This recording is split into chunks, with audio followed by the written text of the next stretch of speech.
And I'm thinking I've worked in radio and podcasting, so it should be a microphone. Is that a radio mic?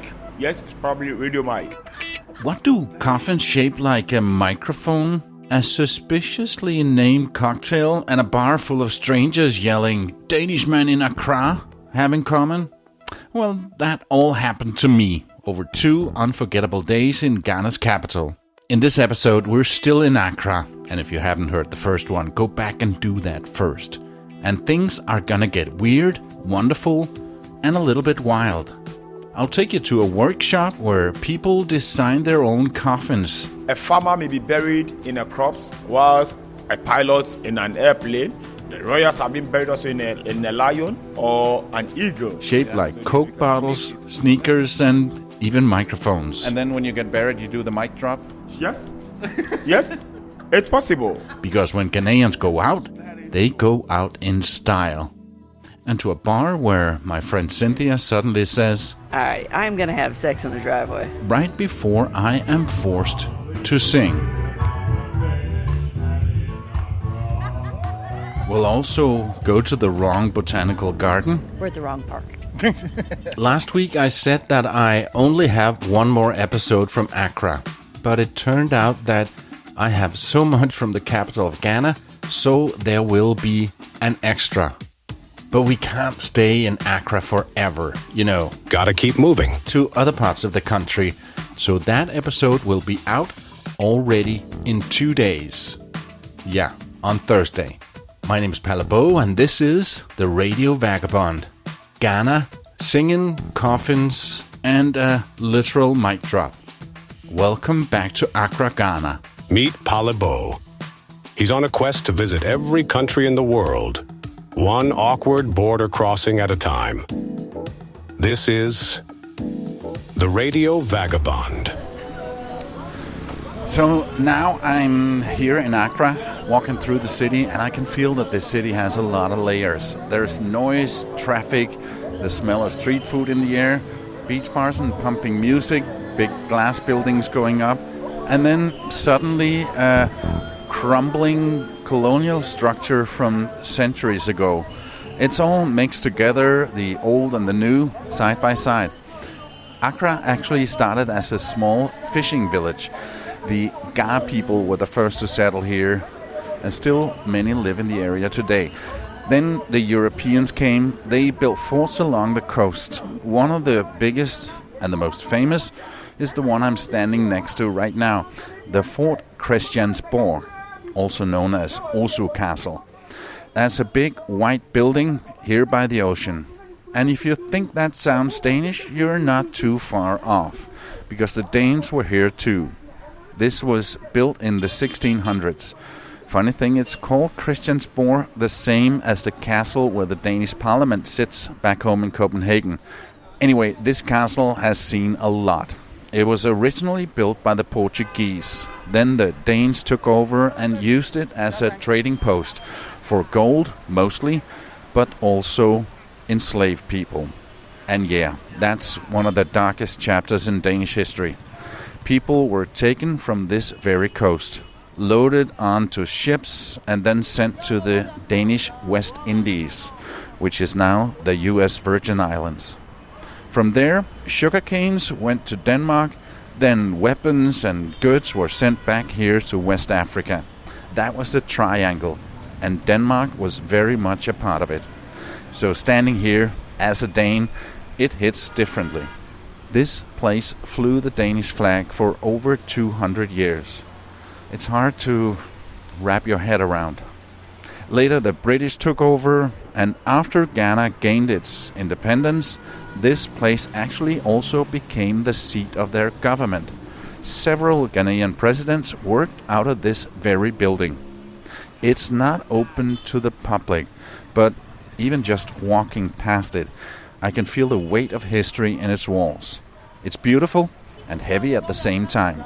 Makes me stop in my tracks. Today, Accra feels like a city finding its balance. It's not always polished, not always postcard pretty, but it's alive. It's raw, it's real, and if you stop to look around, you'll see the stories in the people, in the buildings, in the streets. Every destination has a story, every culture a lesson, and every adventure a moment of transformation.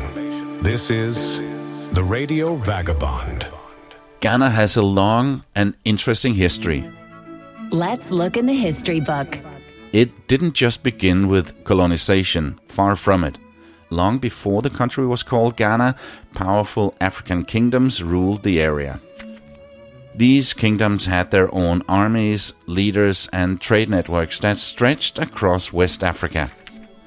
Then came the Europeans, starting with the Portuguese in the 1400s, drawn by stories of gold and trade along the West African coast.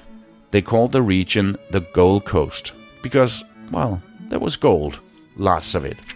That attracted traders and colonizers from Portugal, the Netherlands, Britain, and even my home country, Denmark. Eventually, the British took full control and made the Gold Coast a British colony. But Ghana didn't stay quiet. People started fighting for their freedom. And in 1957, Ghana became the first country in sub-Saharan Africa to gain independence. That was a big moment, not just for Ghana, but for the entire continent. It became a symbol of African freedom and hope. The Radio Vagabond. Because the best way to understand the world is to experience it. Gotta keep moving. In the first episode from Accra, we met an Uber driver called Emmanuel Baniman. We also talked about the Ghanaian music scene. We have the high life. That is the authentic Ghanaian music. And then back in the day, it used to be hip life too. And now it's Afrobeat. So the Afrobeats. I was traveling in Eastern Africa, in Kenya, Uganda, Rwanda, and every time I turned on the radio and I heard something great Afrobeat, I was shazamming it and looking up who is that playing, because this is so great. And almost all the time it came from Nigeria. Really? Yeah. So one funny thing is, Afrobeat actually is from Ghana. I should tell you, but Nigerians are always smart. They have a way of making stuff theirs. Like, they are just our neighbors. So what we have, they take. What they have, we also take. We share, basically. But Afrobeat is for both of us. Yeah. I mean, the West African continent, I should say. Exactly. Yeah, but most of the Nigerians have been able. Nigeria is big, and they have a big music marketing space. Oh my God, yeah. So when the thing comes, they're able to propagate it quite faster. But trust me, Afrobeat in Ghana, we have some hot ones in here too. Yeah. Stone Boy, Kevin Boy, Kitty. Yeah, they're all there. Kwesi Arthur all doing stuff. So where should I go to experience live music here? Live music. So if you want live music, you can go to +233 Jazz Bar. You can go to, let me see. Okay, so there is Starbite on weekends too. You can get to eat good food whilst you're having some live performances as well. You can go to Afrikiko. There are a whole lot of places just around. Yeah. Before we get to the next part of this episode, I have a quick message for any children listening. And for the fine folks at the Apple and Spotify Podcast Clean Content Enforcement Department, or whoever decides what counts as explicit. In just a moment, you'll hear someone mention a drink with a name that starts with the letter P. Just to be clear, that drink is named after a cat or a nice little kitten. If your mind goes somewhere else, what are you having? Well, that's on you. Well, my choices are the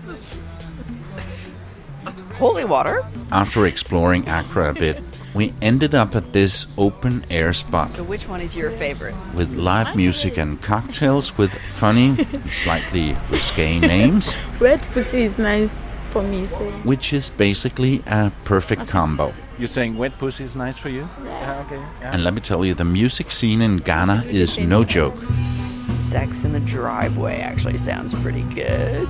These bands aren't just playing songs, they own them. Alright, I'm gonna have Sex in the Driveway. Afrobeat, high life, reggae, soul, smooth as butter, and tighter than my travel budget. So blue curacao, vodka, schnapps, and Sprite. Yeah. That night the band was on fire. At one point, they launched into the Sting classic Englishman in New York and absolutely nailed it. May we keep the menu just for a minute? Yeah. We're going to photograph it. Oh, okay. About an hour later, Cynthia casually strolls up to them and goes, "Can you do that again, but this time make it Danish Man in Accra?"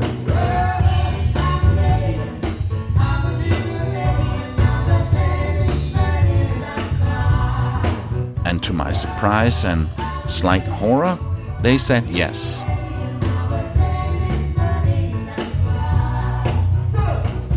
They started playing, changing the lyrics on the fly. And then, halfway through the song, the lead singer starts walking around the tables. She comes right up to me and sticks the microphone in my face.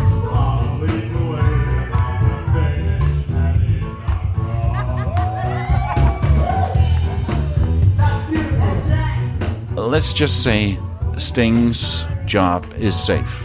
But hey, I gave it my best Danish shot. All in all, a brilliant way to kick off our adventures in Ghana. Good music, great vibes, and now I've officially made my live debut as a local cover artist. Get ready to say, "I didn't know that," with our segment, Fun Facts About This Place. They built a floating school in a lagoon. In the small town called Makoko, engineers built a school that floats on barrels. It was designed to adapt to flooding and help kids in remote areas get an education. The Ghanaian handshake has a snap. Locals often finish a handshake by snapping their fingers against each other. It's a friendly, unique cultural detail that catches many first-time visitors by surprise. Ghana loves coffins. In some regions, especially around Accra, people are buried in coffins shaped like things they loved. Cars, animals, mobile phones, or even Coca-Cola bottles. It's part of a long tradition of celebrating life. When I heard about this, I knew that I needed to explore that more, so I went and visited the most prominent coffin maker just in the outskirts of Accra. And that's coming up next. We'll be right back.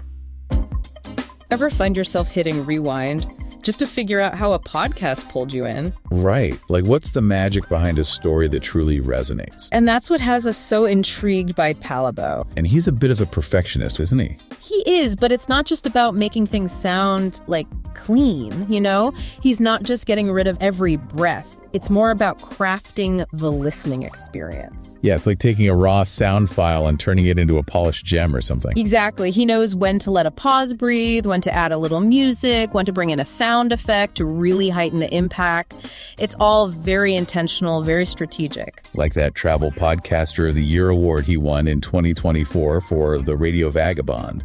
That's got to be a testament to his skills. Oh, absolutely. He doesn't just talk about places. He makes you feel like you're there. You can practically smell the spices in the marketplace or hear the waves crashing on the shore. And it's not just Travel Podcaster of the Year, right?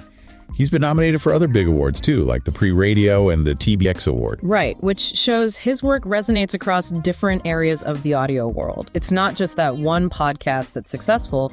It's a pattern. It's like he can handle any format, any genre. And don't forget, he's got that background in graphic design, too. 5 years in advertising agencies. He understands how important visuals are. Oh, that's right. So he's not just thinking about how the podcast sounds. He's thinking about how it looks, too. The branding, the cover art, all of it. Exactly. He understands that it's all part of the package. He can help you create a podcast that's not only a joy to listen to, but also visually appealing. So basically, he's a one-stop shop. You come to him with an idea, and he can help you take it all the way to a fully launched podcast on Apple Podcasts, Spotify, the whole 9 yards. And what's really cool is that he's open to working with everyone. He doesn't just work with the big names. He's happy to collaborate with smaller companies and independent podcasters, too. Which is awesome. Let's make some audio magic together. You can see more on my company's website, radioguru.co.uk.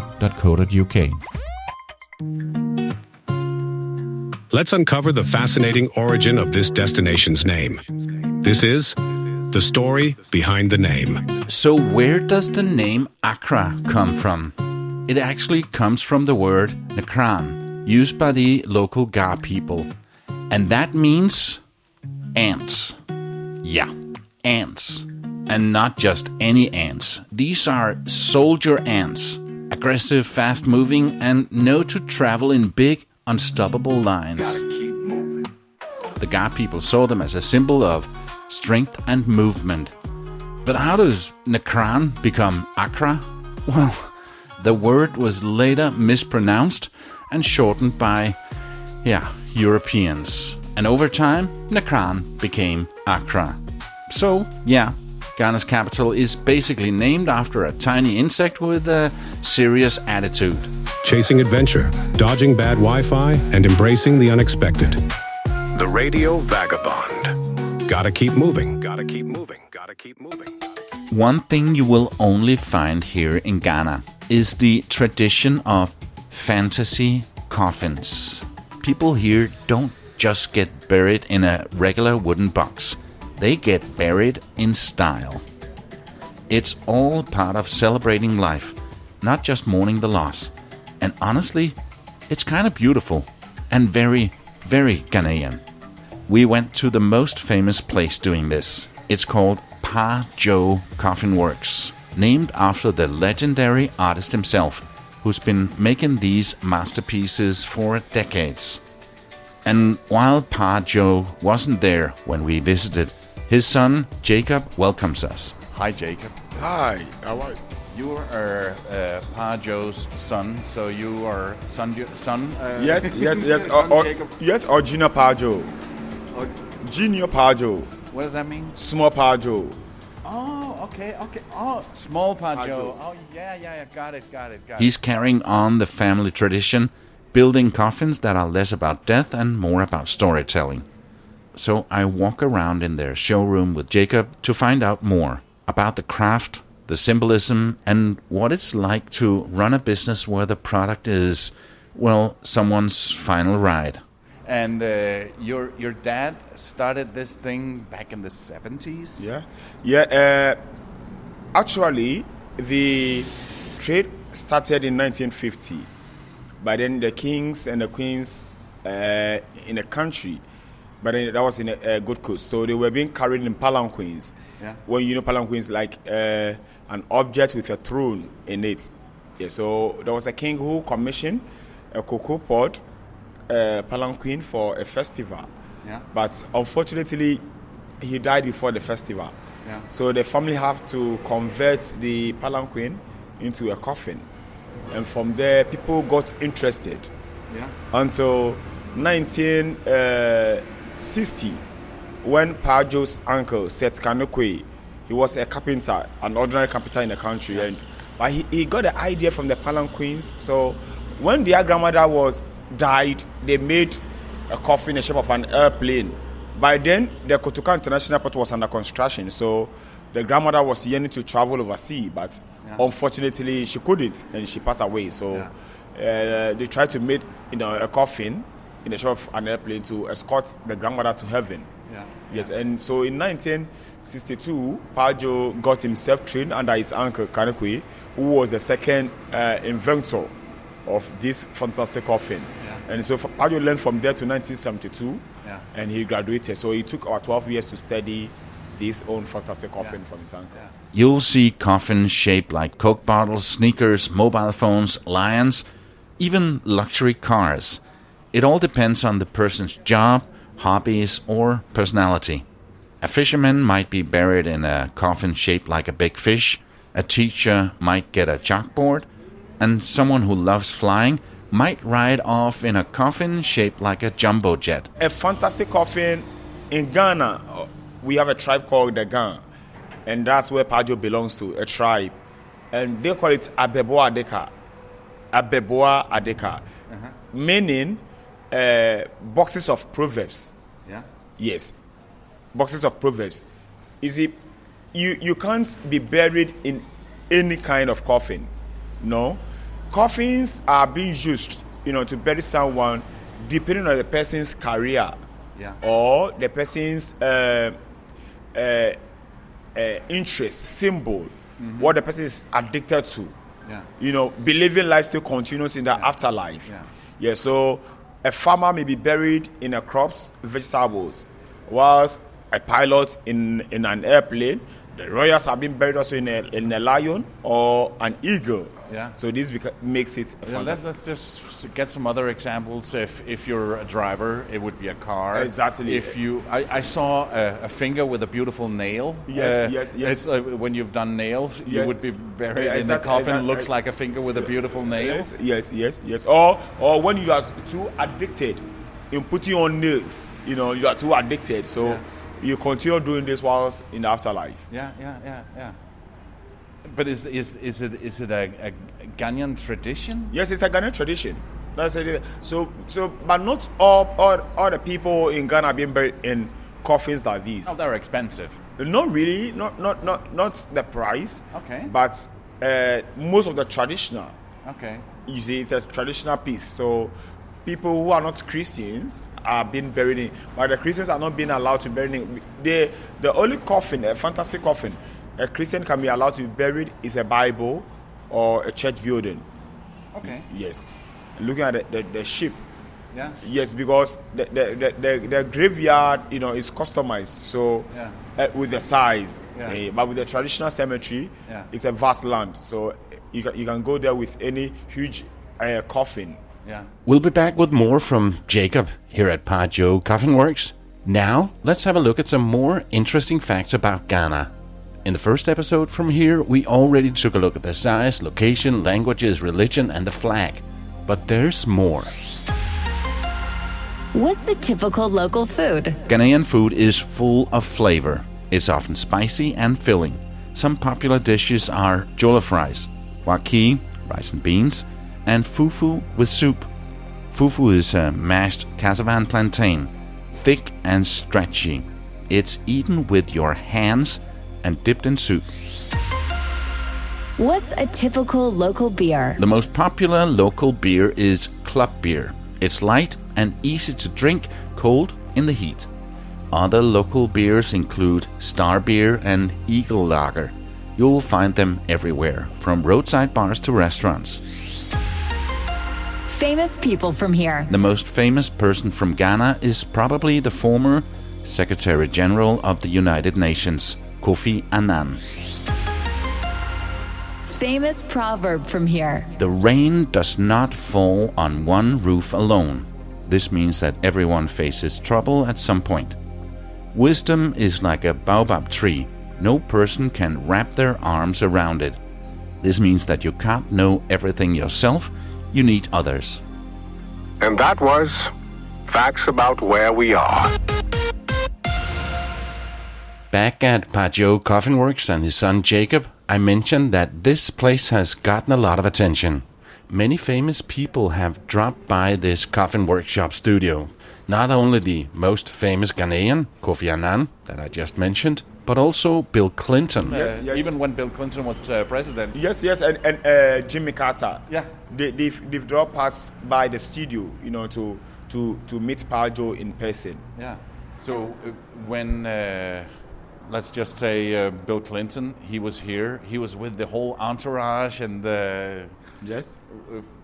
That was a big day. Do you remember the day? I was young. Yeah. Yes, I was young. At the age of 10, 12, 11. Yeah, I was young. But it must have been, wow, the leader of the free world is visiting. Exactly. And so awesome. And it brought a lot of respect also, to the industry or the studio. Yeah. And it's been exhibitions in Paris, London, New York. These coffins has been on display all over the world. Yeah. And especially the US. Yeah. The US gets about 70% of these fantasy coffins in many states of the US. So you not only do exhibitions, you also sell them. Exactly. We sell them to private collectors and dealers, Mm-hmm. Yes. Some people might think that it's a little bit morbid.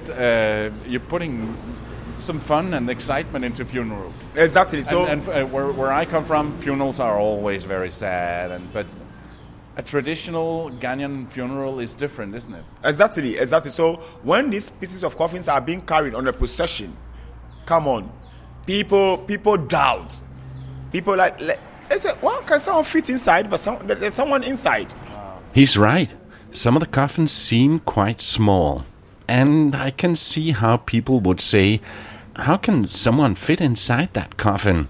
And what did they do to the body before they cram it inside? But some of them are quite big too. And it's beautiful craftsmanship. Exactly. And I guess that your dad, he's just a magician. He knows his craft, and you're learning. You grew up on it. Yes. You see, one funny thing Paa Joe has been saying is that he was born with the craft. So when he was coming on earth, he told God, I'm going on earth. And God, packaged the gift for him. But if you are not talented with this, that means when you were living heaven, you didn't tell God I was living. So you couldn't come with a package. Yeah. And I also learned from him from 2008 to 2016 when I got graduated, and I've now become a master artist. You weren't born with it. You had to learn it. I was born with it, but I have to learn it also. Yeah. You have to follow the procedure. Yeah. Yes. And Paa Joe, he's in his 70s now. Is he still working? Yeah, 74. He only supervised. He's very old because he has worked with the hand, the legs. It's hard. Yeah. A very hard work. So. Yeah.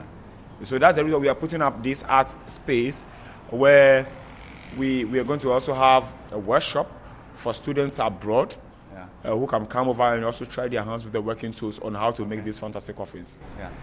You're building a new building, and we're in it right now. It's not completely done yet, but you have some coffins here. Can you tell me a little bit about what we have here in the room? We have a golden African eagle. Yeah, what is that? At first I thought it was a swan, but it's obviously some kind of bird. Yes, someone can fit inside. And this was a palanquin for a king. Oh. Yes, it was a palanquin. So we've just we've taken away the throne. Oh, yes. Got it. Yes. And we have a rooster also for... So the eagle is for a king. Yeah. A rooster is for a leader in a community. Yeah. Yes. Yeah. And we have a sankofa bed. You see, the sankofa bed is very... as all the pieces are very symbolic. And especially the sankofa bed. You see, the sankofa was moving forward when it realized it has laid an egg. So he had to turn back and pick up the egg and move forward. So it means you can go back to your past and correct the mess, and then you move forward. That's all. Yeah. And we have a chameleon for the chameleon back here is wow, that is stunning. Yes. So that's for an art dealer in Los Angeles, Stefan Simkowitz. Yes, who bought this? Who's it for? Stefan Simkowitz in Los Angeles. Wow. Yeah.